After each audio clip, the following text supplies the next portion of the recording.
We ended up with about another inch and a half last night. So the river's gonna be coming right back up. They're talking next 2 days rain. It's been one wild June already.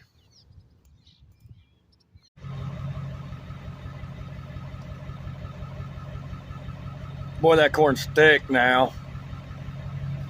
Good night. Y'all missed a hell of a show yesterday here. Ran my phone over with the skid loader. That's always great. Got the old land all tore apart. Getting it all put back together and getting it ready. A little bit more cleaning up on farm.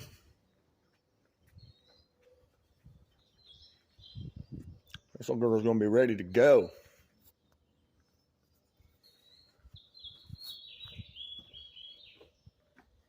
Them old combine's gonna do some mud bogging, I tell you, this spring, this harvest. They think we got them on tracks.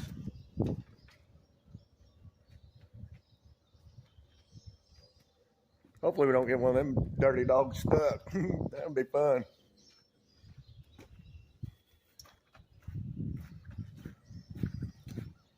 Got trash pile all cleaned up, burned it yesterday.